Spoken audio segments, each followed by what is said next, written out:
Okay, so tonight we're going to do 1 Samuel, and then I think next week we actually will catch up. So we'll do all of 2 Samuel, and then I may even go into 1 Kings a little bit, and so we may actually get all of that caught up to there.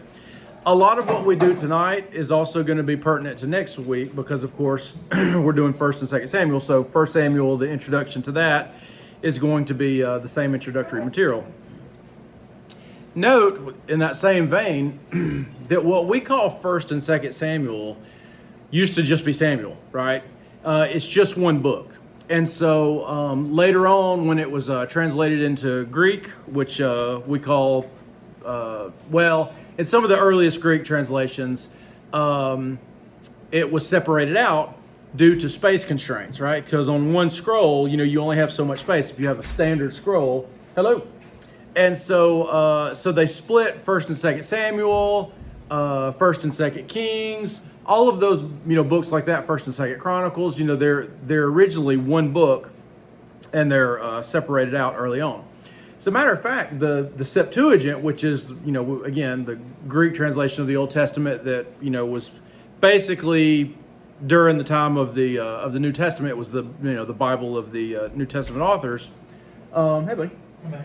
Note that there they actually combine 1 and 2 Samuel and 1 and 2 Kings in one, and it's I say it's in one. It's separated out as 4 books, but it's 1 through 4 reigns, right? And so that's what 1, 2 Samuel and 1 and 2 Kings. It's 1 through 4 reigns, and so that's just the way they titled it.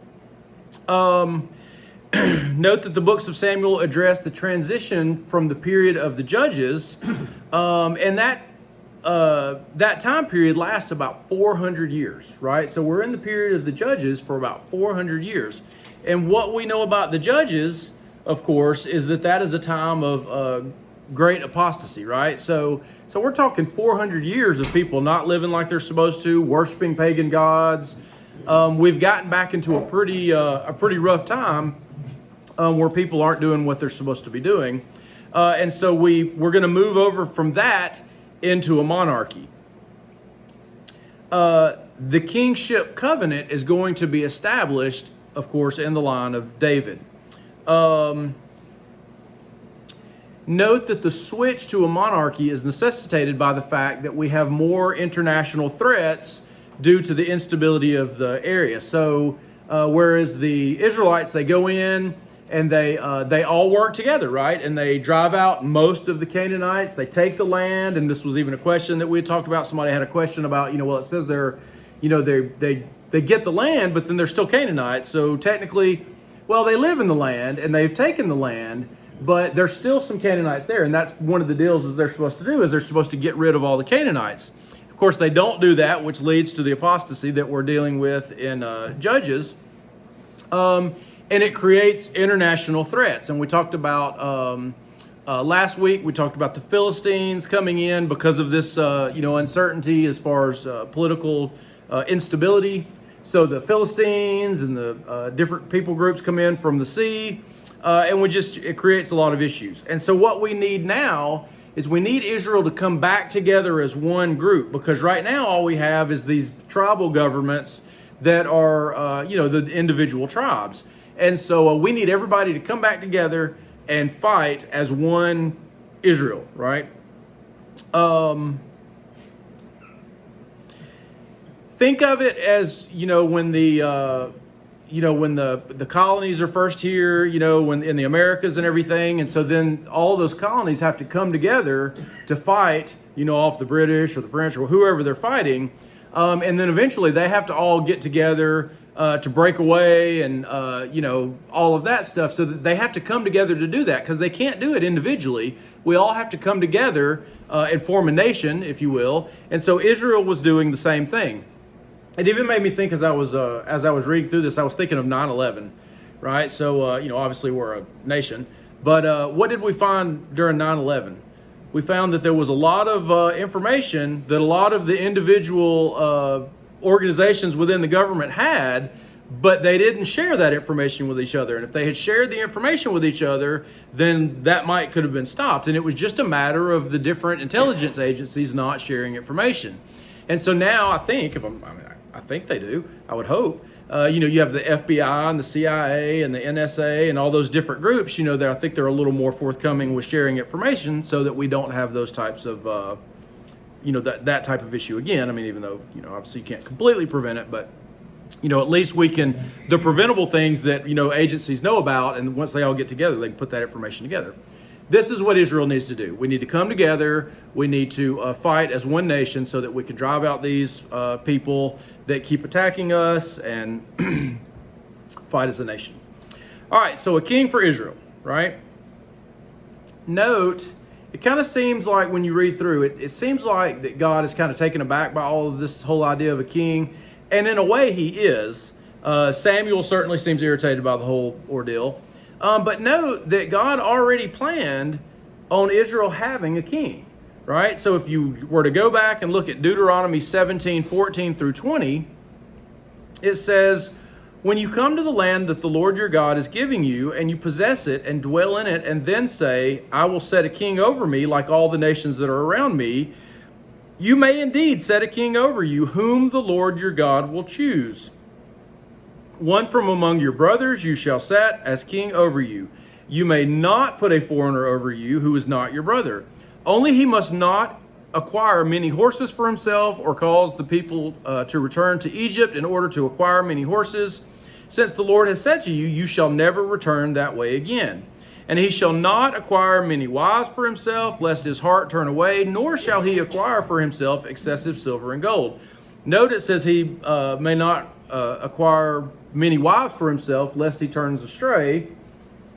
And that's exactly what Solomon does, right? That's exactly what makes him turn astray.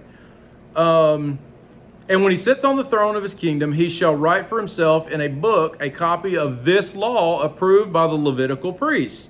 And it shall be with him, and he shall read it in all the days of his life, that he may learn to fear the Lord his God by keeping all the words of this law and these statutes and doing them, that his heart may not be lifted up above his brothers, and that he may not turn aside from the commandment, either to the right hand or to the left, so that he may continue long in his kingdom, he and his children in Israel.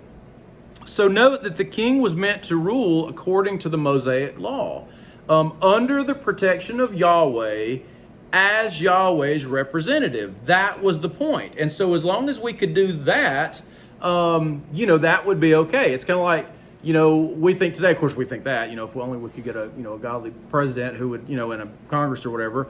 But if we could just get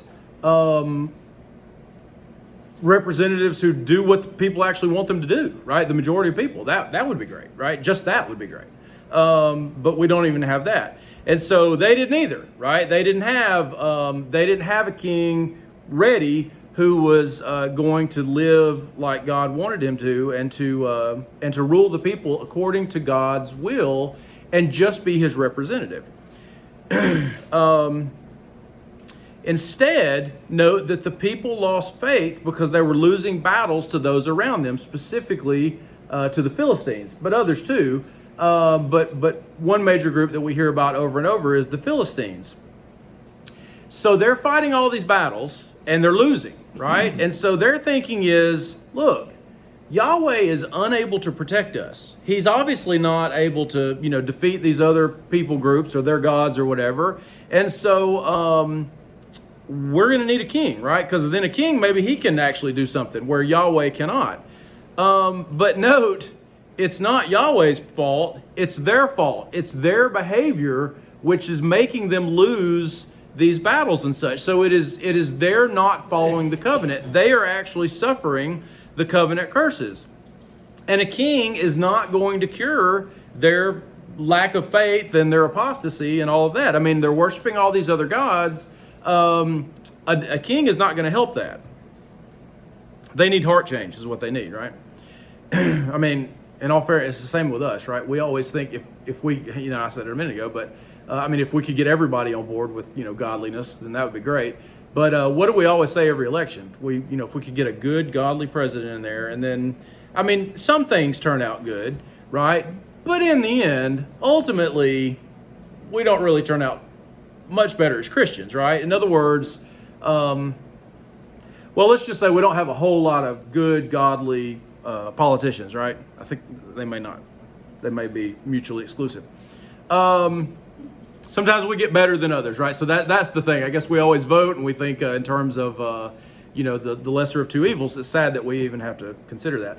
That, just for the record, that's why we don't put our faith in politicians, right? We put our faith in God. And so that's the thing is we vote, we elect politicians, and we hope and pray for them and hope that they do a good job.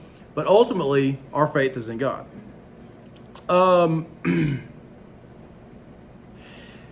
So thinking that Yahweh could not protect them, right? So they take the Ark of the Covenant out, and it ends up getting taken, right? And so they search for a king to protect them. And we'll talk a little bit more about the Ark of the Covenant and all of that later on. So 1 Samuel 8:19-20 says, "But the people refused to obey the voice of Samuel, and they said, 'No, but there shall be a king over us, that we also may be like all the nations.'" Well, that's not what we want, right? "And that our king may judge us and go out before us and fight our battles," right? So they want, that was there, 1 Samuel 8:19-20. So they want a king that they can see, and they want a king like all the other nations. Well, that's what we're not supposed to do, is be like all the other nations, right? That's one of the major issues, is we're constantly wanting to be like the nations. Now, again, we've been worshiping pagan gods for 400 years, right? And so they are very much like the other nations. So that's the problem. So then we pick Saul, right? And we pick Saul because he's a good, godly man, and he studied the law, and he knows what God wants, and he's just really, really wants to do God's will. No, right? That is not the reason we pick him. 1 Samuel 9:1-2 says, "There was a man of Benjamin whose name was Kish, the son of Abiel, son of Zeror, son of Bechorath, son of Ephiah, a Benjaminite, a man of wealth. And he had a son whose name was Saul, a handsome young man. There was not a man among the people of Israel more handsome than he. From his shoulders upward, he was taller than any of the people." So that's the guy we want to be the king, right? He looks good, and he's tall, right? So it's like, okay. I was going to say we want Tom Cruise, but Tom Cruise, I think, is actually fairly short. So I don't know. Pick somebody tall and good looking, right? And so that's why we end up choosing him as the king. Note that when they actually call him to be the king, what does he do? He hides, right? So 1 Samuel 10:21-22, it says, "He brought the tribe of Benjamin near by its clan, and the clan of the Matrites was taken by Lot, and Saul the son of Kish was taken by Lot. But when they sought him, he could not be found. So they inquired again of the Lord, 'Is there a man still to come?' And the Lord said, 'Behold, he has hidden himself among the baggage.'" So that does not inspire confidence, right? So it's like, okay, they can't find him. They have to ask God, "God, where is he?" "He's hiding in the closet." It's like, told y'all that this was not going to turn out good for you, right? Yeah, right? It's like, oh, good grief. Saul's disobedience, right? So there are two major stories there are several stories that show of Saul's disobedience, but there are two that are demonstrative of his unwillingness to just wait and listen to God and wait on what God wants. And I'm not going to read any of them. I'm just going to tell you where they are, and you'll remember them. The first is 1 Samuel 13, and that's where he is supposed to wait on Samuel. Samuel says, "Hey, I'm going to come out before the battle and everything, and we're going to do the sacrifice." And so he says, "Wait on me," right? And so Saul doesn't wait. And he, in all fairness, he waits 7 days, but he feels like, so this is the problem, right? He feels like he's losing the advantage, and so he's like, you know what? Let's just do it, right? I've seen Samuel do it. We'll just do it. And then notice, and it's almost comical, like pretty much the moment that he does the sacrifice, Samuel comes walking up over the hill, right? And he's like, seriously, like you couldn't wait? Sometimes, with our kids, like I'm not gonna lie, I've used the phrase before, when something bad, sometimes with my students, they'll do something and I'm like, why did you do that? And they'll say, well, I was thinking that, and I'm like, I didn't ask you to think. Like, that's your problem. Like, I told you what to do, and then you tried to change it. Like, why are you changing it? And they're like, I don't know. I just thought. And I'm like, well, there's your first problem. You thought. You should have just listened and done what you were told. And that's pretty much what's going on here is it's like, just do what God said. Samuel being the prophet, and again, we'll talk more about him in a minute too.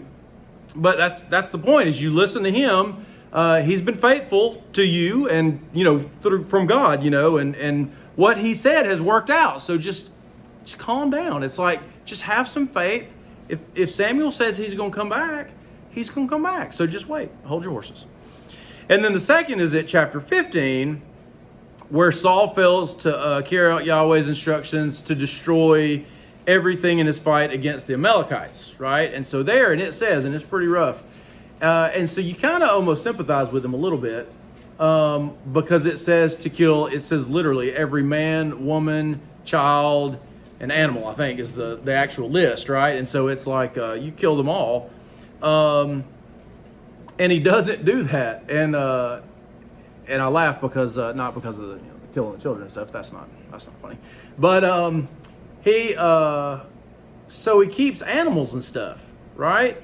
And so they keep the good ones, right? They're like, hey, you know what? All these animals, that would be a shame to have those go to waste. Again, they're thinking for themselves, right? Not supposed to do that. That's what you think. And then Samuel comes to him and he says, hey, you didn't do what God said. And he says, oh, yeah, I did. He says, well, what's this bleeding I hear, right? And he hears the animal. He's like, well, what are all these animals around here? Like, where did these things come from? And he's like, oh. And then what does he say? Oh, we kept those to sacrifice to the Lord. Right. Yeah, of course you did. That's what I would have said too. And he's busted, right? And so again, he fails to do what God told him to do, right? And so this is his problem. Note that David, I pause because I think before I say always, you always, tell people you shouldn't say always, right? Because that's dangerous. David eventually follows God, right? Like always. He always eventually does what God says. Maybe I could say it that way. Note that David won't even kill Saul, who is out to get him, right? I mean, he's clearly trying to kill him. Why does he not kill him? He's the Lord's anointed. He's like, hey, God said he's the king. Who am I to do anything about that, right? So I'm not going to kill him. And he even says at one point, I didn't put it in my notes, but he even says at one point, he says, hey, God may punish him for his behavior, but I'm not going to do it, right? So I'm like, no, I'm not going to do that. Saul consistently does not follow God, right? So he doesn't.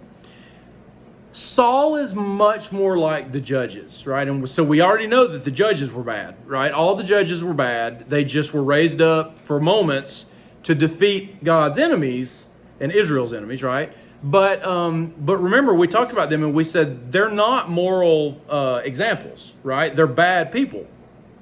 And so Saul is basically like that.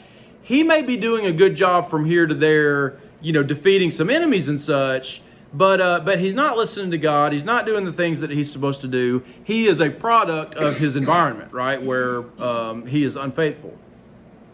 He is afraid to go into battle, right, allowing David to go instead. That's like Gideon. It reminds you of Gideon.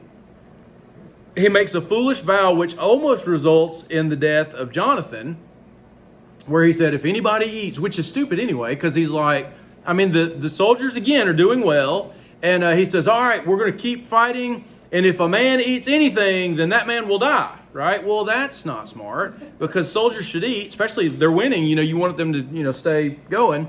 And so Jonathan doesn't know, and he eats some honey, right? And so then Saul's like, well, he's got to die. And the men are like, you know what? Let's just hold off on that, and let's not do that, right? This reminds you of Jephthah, right? And his daughter. He made that foolish vow, and he's like, hey, I'll sacrifice. And again, they're already winning. He says, hey, if things are going so well, I'm going to make a stupid vow, right? Like, I'm going to screw all this up, right? And he says, first person that comes out of my house when I get home, I'm going to sacrifice that person to Yahweh. Right? That's not okay. And so Saul does a similar thing. So again, like the judges. Note that he sends out the ox parts, and so he chops up all the oxen, and he sends out to all the tribes of Israel, right? That's like the Levite and his concubine, right? Remember, he's upset because his concubine's been mistreated badly, right? And so what does he do? He chops her up, sends her out to all the people, all the tribes of Israel, and says, hey, look at what happened. But then that works, technically. They do all get together, and they fight against Benjamin and Gibeah and all that. So though his intentions may sometimes be good, he is unable to mature spiritually, right? Constantly making rash decisions without consulting Yahweh. Note that God chooses David based on inward qualifications, right? So you get to 1 Samuel 16, 6 through 7, and it says, when they came, he looked on Eliab and thought, surely the Lord's anointed is before him. So he's in the house of Jesse. Samuel's in the house of Jesse. And he said, look, God has said, look, Samuel, I've got somebody else. They're going to go, and they're going to be the one. And so you're going to anoint them as the king. And so he's like, okay. So he goes in, and he's kind of looking. And he's like, hey, like Eliab, he's a big old, strapping young man. And he's like, hey, clearly this is the guy, right? But then the Lord says at verse 7, do not look on his appearance or on the height of his stature, because I have rejected him. For the Lord sees not as man sees. Man looks on the outward appearance, but the Lord looks on the heart, right? And so that's the point, is that that's how they got the first king, right? And so that didn't work out well. And so now we get a do-over. And so we're going to get David, right? And listen, David's not perfect. Well, actually, I'll talk about that after I'll give you a little extra information after let me go over this next part, and then we'll talk about that a little bit. Note that the text goes out of its way to make it clear that David does not usurp Saul's throne, right? Because listen, this is Israel. Saul is the first king of Israel, and despite his failings, he's still the king, right? And when you just go and start taking over, from the king, well, that makes you look bad, right? And so note that 1st and 2nd Samuel, they go out of their Samuel, you just say the book of Samuel. They go out of their way to show that he's not interested in taking Saul's throne. He clearly is not involved in killing Saul. Going out of his way to protect him at many junctures. He has the 2 times where he could kill him himself, and he doesn't. And his men are saying, hey, now's your chance, kill him. And he says, I'm not doing that. His relationship with Jonathan is extremely close. And the text states that Jonathan himself is looking forward to the time when David is the king. And so that relationship between them shows that they're very close. And so he's not out to get his family. And even his own, Saul's own son agrees that he should be the king. Note that he treats Saul's daughter well, Michal, and the text will make clear that her position is mitigated eventually due to her own actions. She mistreats David, and so therefore she's kind of put away and sent. I think she's sent away to live elsewhere. He only assassinates those who the text makes clear deserve it, right? Or he has them assassinated. And some of the people, again, I've got a twisted sense of humor, but there's several people that he promises, I won't kill you. Like, basically, it's like, you deserve it, but I'm not going to kill you. But then on his deathbed, he says, hey, Solomon, remember that guy such and such that I told him I wouldn't kill him? And then he said, I want you to kill that guy, right? And then remember this other guy, and Joab, he's like, remember Joab, and Joab's like his general, right? Probably, spoiler alert, probably the reason that is because Joab is a general and a commander of the army, and he's probably somebody who might try to fight Solomon himself to be the king. He might try to usurp the Davidic throne. And so he's like, hey, you need to kill Joab. So there are several people that on his deathbed, he says, hey, I promised all these people I would not kill them, and I've upheld my end of the bargain, so therefore you can do it, right? All right? David keeps his promises, okay? He's an honest man. In some cases, it is the agents around David, Joab, for instance, who makes the decision against David's will to kill others. In one case, you have Abner, who is defected. He's come over and he's going to be on David's side. And Joab says, you know what? That's not a smart idea. I'm just going to kill him, and that'll protect David. Note that he even kills the person, and I know this is a little bit, which y'all already read it, but he even kills the person who comes and tells him that Saul is dead. And he's like, well, how did he die? And he says, oh, well, he asked me to, I think he asked him to run him through, basically. And he said, he was dying, and he asked me to run him through, so I did. And so that would have been the thing to do in the ancient world, right? Because, listen, you will be abused by the other people, right? And so when they come and find your body, they're going to chop your head off. They might drag you around behind a horse or something. They're certainly going to, display your corpse and your head and all this. So instead of being tortured, you might have your tongue ripped out. Instead of being tortured, eyes gouged out. I'm just thinking of all the things they did in Assyria and Babylon. And they, so they would mistreat you and torture, and then even after you're dead. And so you would want one of your soldiers to kill you. You'd be like, hey, you know what? Let's just go ahead and finish this now, and it's by a friendly hand. Well, even in that, so this guy probably expects an award. He's like, hey, I did what Saul asked. I killed him, and everything. And David says, really? You did that? And he's like, yes, I did. And he says, all right, well, you've admitted it with your own mouth that you killed the Lord's anointed, and so therefore you deserve to die, right? And so he kills him. And so again, the point there is to show that David had no ill intent for Saul. It had nothing to do with his death, and he certainly did not usurp his throne. Now, some will argue, and this is what the extra information I was going to give you, some will argue that the whole book, or at least all of these stories, are meant as propaganda, because this is written to ancient people, right? The ancient Israelites who lived a long time ago, as propaganda to lift up David over Saul's line and all of that, right? Well, it clearly does that as far as it clearly makes it certain that David did not go after Saul or whatever. However, if it's propaganda to raise up David as, some example, it's pretty bad propaganda, right? Because it clearly lays out all of his faults, right?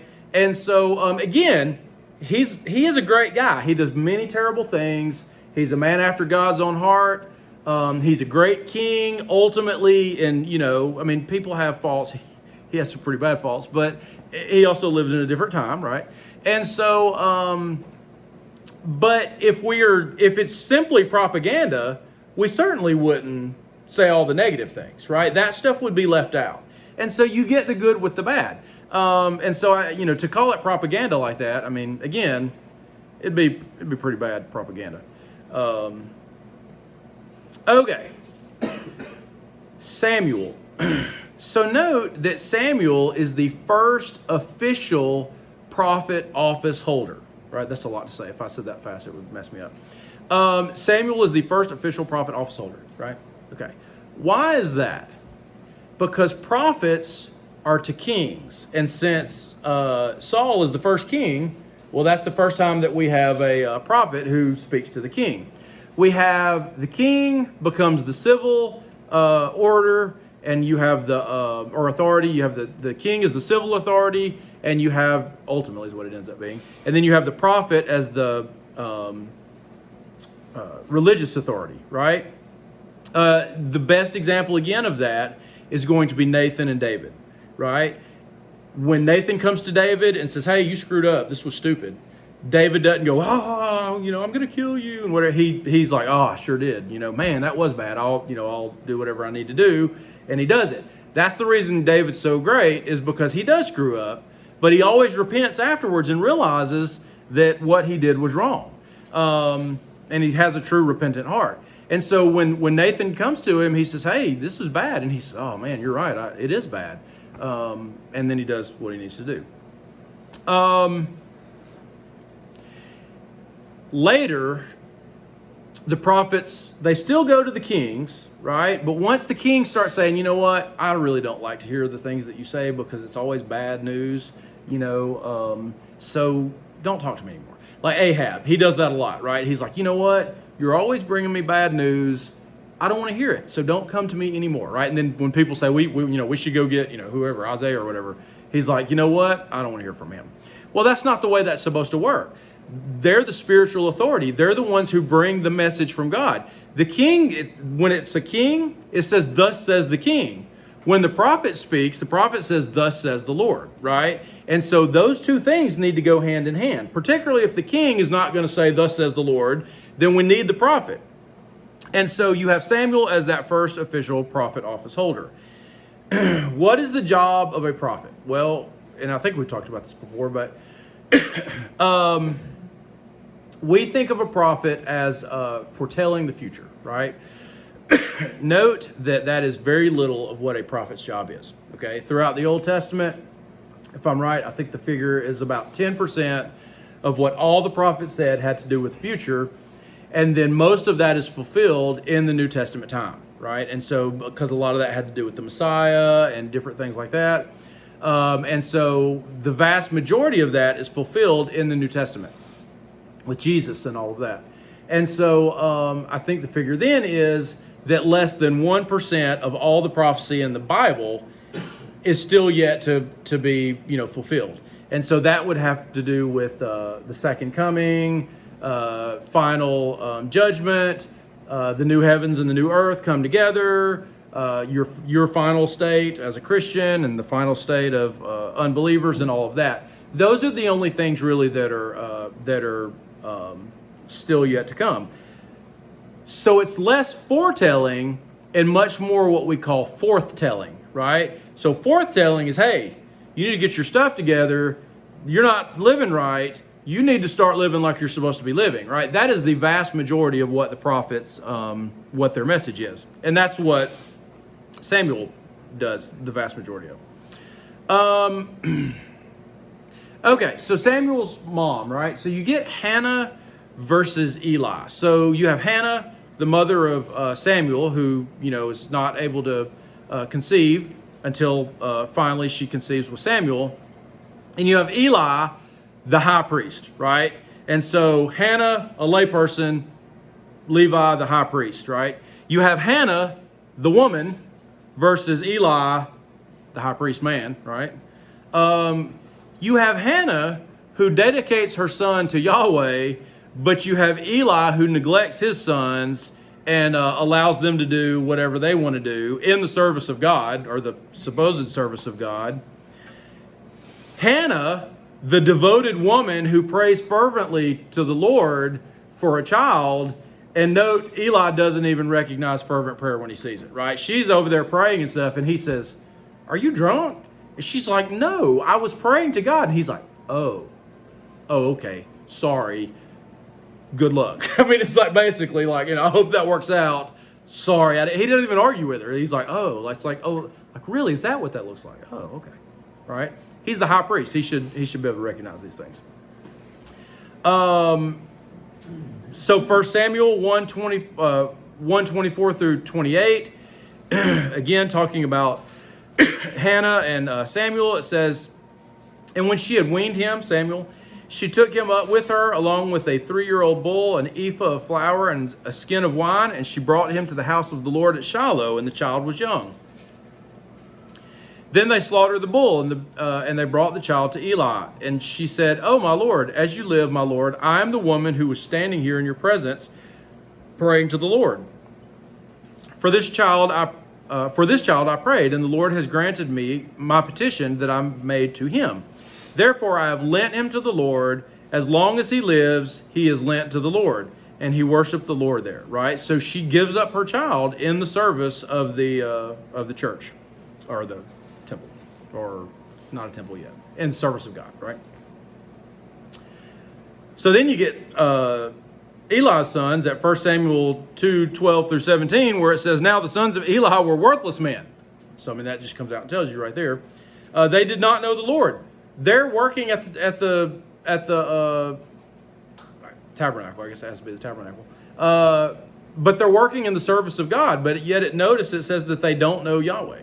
Well, that's not good. The custom of the priest with the people was that when any man offered sacrifice, the priest's servant would come while the meat was boiling with a 3-pronged fork in his hand, and he would thrust it into the pan or kettle or cauldron or pot.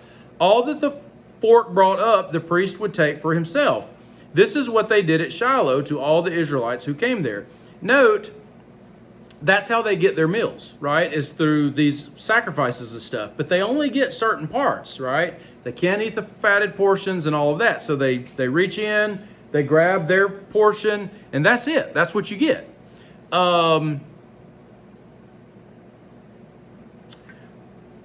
Moreover, before the fat was burned, the priest servant would come and say to the man who was sacrificing, "Give meat for the priest to roast, for he will not accept boiled meat." Wait, did I skip the word? Meat was boiled, 3, 4, 4. All the fork brought up the priest would take. Yeah. This is what they did at Shiloh to all the Israelites who came there. Hold on. Give me a second.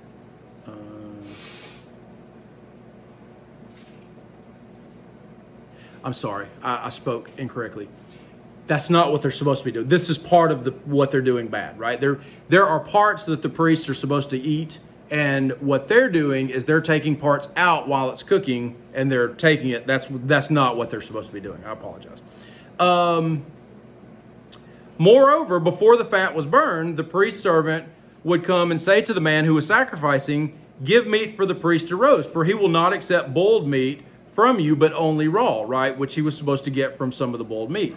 And if the man said to him, "Let them burn the fat first, and then take as much as you wish," because the fat part was the part that was being burned for God, he would say, "No, you must give it now. And if not, I will take it by force," right? Thus the sin of the young men was very great in the sight of the Lord, for the men treated the offering of the Lord with contempt, right?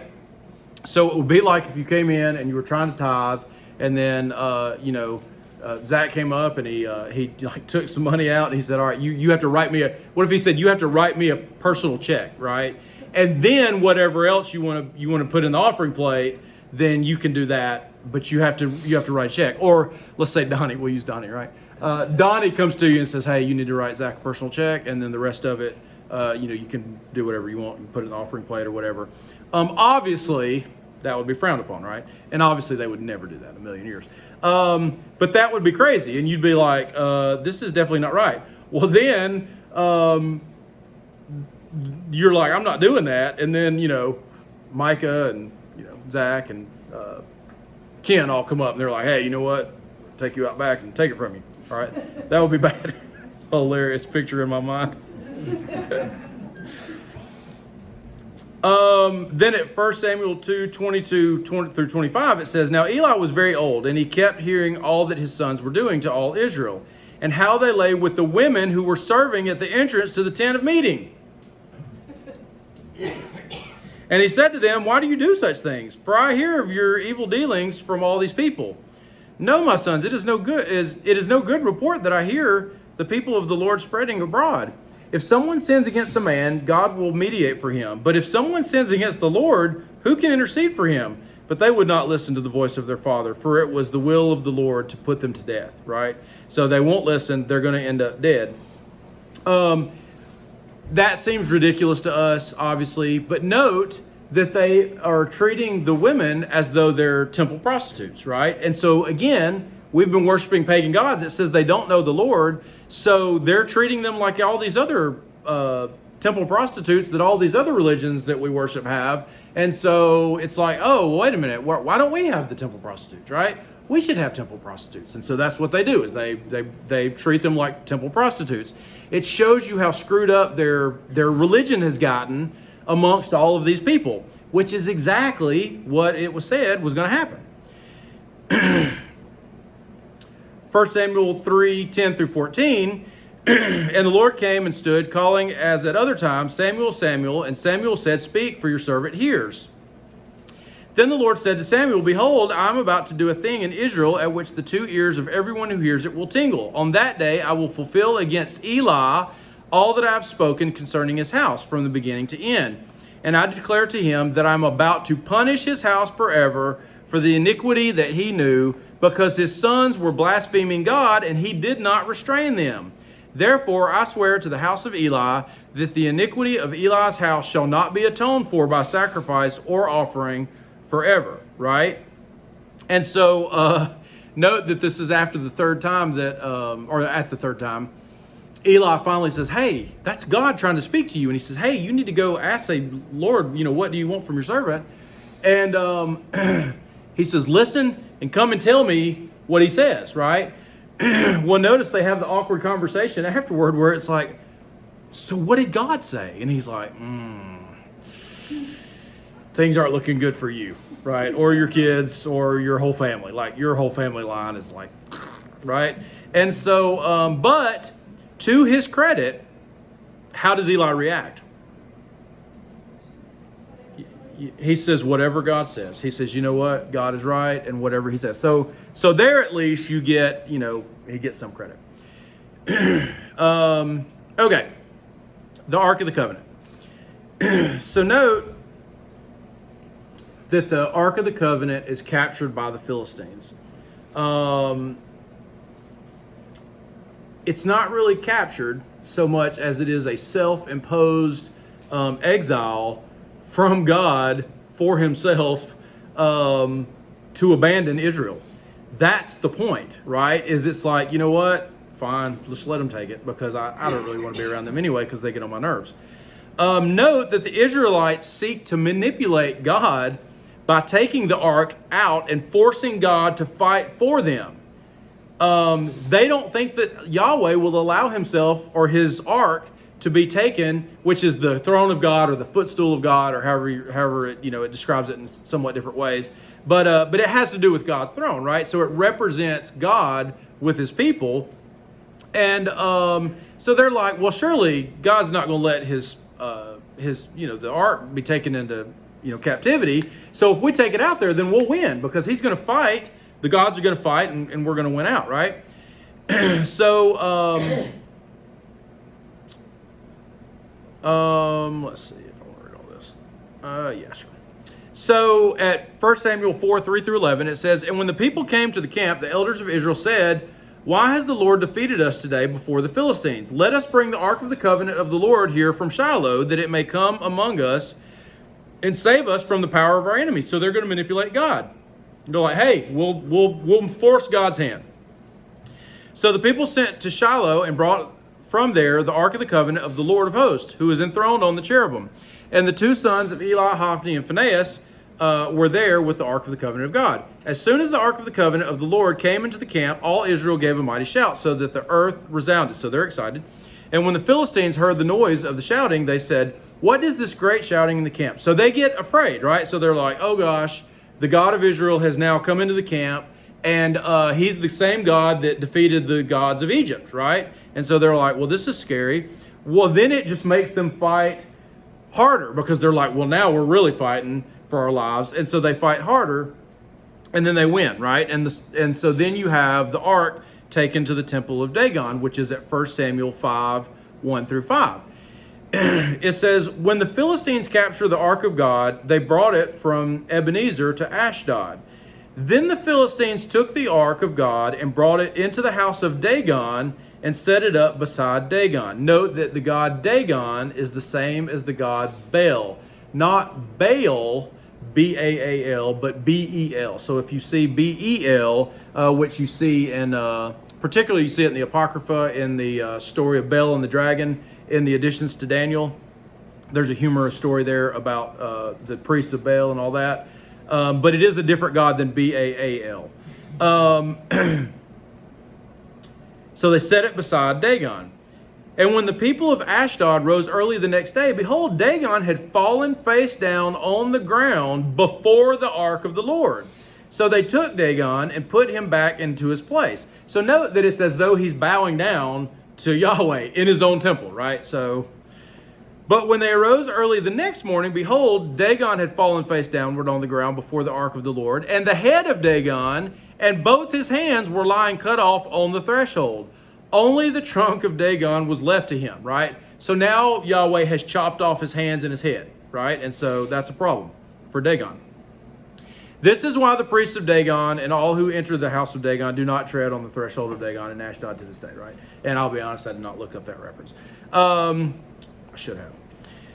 So then they do everything they can, like they are very repentant, right? They're like, we are so sorry.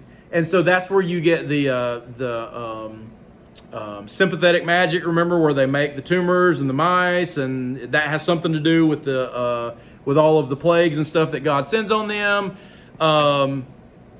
And so they send it back. The point there is that God was still in control, right? You didn't capture the God of Israel against his will, like he was just on vacation, and you had him. So then to show that your God did not defeat him, he's going to defeat your God, and then he's going to, send plagues on your people in your own cities, right? And so that's the point. It is to show that God was not defeated at all, even though it may seem like he was because the Ark of the Covenant was taken. God wasn't defeated. He was in complete control. He just said, you know what, I don't want to be in Israel right now, so he lets his ark be taken. Okay.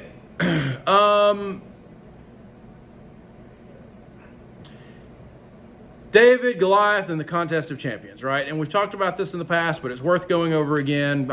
I say as we go over things, we're in chapter 17. We're just going to read 45 through 47. I think it's worth repeating some things over and over again just to kind of, again, get it in your mind. So I'm sure you all know the story of David and Goliath and all of that, but I just wanted to hone in on this one part where it says at 17:45, then David said to the Philistine, so he's out there cursing God, right? He's cursing the God of Israel. He's cursing the Israelites and all of this stuff. It says, then David said to the Philistine, you come to me with a sword and with a spear and with a javelin, but I come to you in the name of the Lord of hosts, the God of the armies of Israel, whom you have defied. This day the Lord will deliver you into my hand, and I will strike you down and cut off your head. And I will give the dead bodies of the host of the Philistines this day to the birds of the air and to the wild beasts of the earth, that all the earth may know that there is a God in Israel, and that all this assembly may know that the Lord saves not with sword and spear, for the battle is the Lord's, and he will give you into our hand. So again, we talked about this whole idea of the gods fighting and all of that, and it's the gods who will decide who is going to win the battle. And that's what David's saying. He's saying, listen, it's up to God. God's the one that's going to determine who wins here. And so I could come to you with a bunch of armor that I can't wear and all of that stuff, and I could try to fight you, but ultimately, I could come out in my underwear and I would still win, right? And so that's kind of the point, is because God is going to decide one way or the other, right? It doesn't, whatever we do doesn't matter a whole lot. And so then he has the sling, right? I didn't put that in my notes, but note that a sling, we always think of a slingshot, and sometimes you'll see, like in children's books, you'll have a slingshot. Note that a sling back then, and we think a slingshot, wow, he hit him and all that. Like this is a major weapon, right? It is a strap of leather like this that has twine or whatever on either side of it, right? And you take your rock and you put it in the middle, and then you fold it over, and so you take both sides like this, and you take it and you twirl it like this, and you let go of one side, and then the rock shoots out at a fairly, we're talking about a bullet, right? And so so this is not just like a pew and then it's a miraculous, David is quite the warrior, and again, he's had a lot of practice with he's out with the shepherding and such. And so he says, I've had to kill different animals and stuff to protect the flocks. And so he's had practice. But this is not some small, measly slingshot. This is a major weapon. It is a weapon of war, right? In other words, people went into war with these slingshots, or these slings, if you will. But that's the deal. And David recognizes that. David recognizes that the God of Israel is going to fight, and he's going to win, right? And that's part of the deal. Notice, David comes out of all of this Judges time period. He's in the same time period. They live at the same time, Saul and David. Saul is pretty much with the people around him, whereas David has a lot more faith. He clearly knows God more. And note again that he is in that line that we talked about in Judges, where his line is kind of miraculously saved, and Ruth, right? And so you have both sets of stories. And when you get to Ruth, the point there was, you've got all this period of the Judges and all these terrible people doing stupid things, but you still have this family and families like this who are still good. They still follow God. They still, they're still on the right track. So everybody's not bad. It's like I used the example last week. You watch the news and you think everybody's crazy. Like there's no normal people left, right? Well, there are normal people. Those people just don't end up on the news, because they're working and doing what they're supposed to do and like doing stuff, and they don't have time to just do stupid stuff to get on the news. So there's normal people still around, and it is hard, because sometimes we think that we think if there's nobody normal left, then what good is doing the right thing? There are plenty of normal people left. Ruth and her family they were all normal, and they did what was right. And David is directly related to them, right? He's just a few people removed. Okay. I think my last point. Yeah. So Yahweh sends an evil spirit, right? So this might have been a stumbling block for some of you, where you thought, well, what does that mean? So at 1 Samuel 16:14, it says, "Now the Spirit of the Lord departed from Saul, and a harmful spirit from the Lord tormented him." Right? 1 Samuel 16:14. "Now the Spirit of the Lord departed from Saul, and a harmful spirit from the Lord tormented him." Note the word translated as harmful or evil. Some of your translations might even say an evil spirit. I think the King James says an evil spirit from the Lord. God can't do evil, okay? He does allow evil actors to act evilly, right? But it has the meaning of referring to disaster or judgment sent from God, right? And so the point seems to be that his all of the things that he wants to do get messed up to where he can't do them. And that is part of his judgment for acting the way that he acts. It is similar to Judges 9:23, where it says, "And God sent an evil spirit between Abimelech and the leaders of Shechem, and the leaders of Shechem dealt treacherously with Abimelech." And so again, it's the same deal. It's judgment against them, and it is their plans and such get messed up. The point is that Saul is being judged, and his plans are being thwarted by God.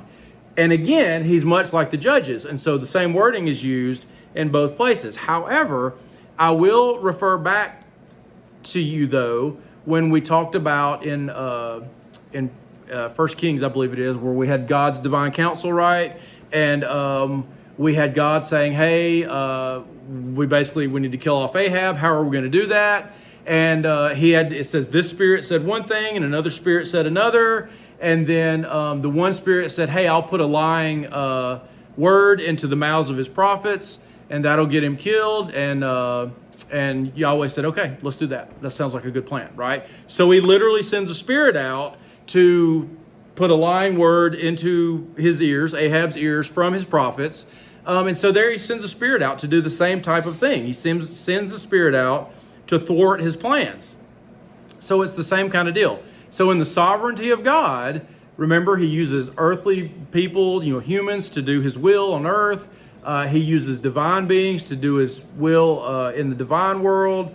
And so he does those things. Just like on earth, he uses the Babylonians and the Assyrians to judge his people. He uses other groups to judge other people. Well, in the divine realm, he has his divine, beings who he does allow to go out and do things. And so one of those things seems to be to go out and thwart people's plans so that they get themselves killed, right? So there you have it.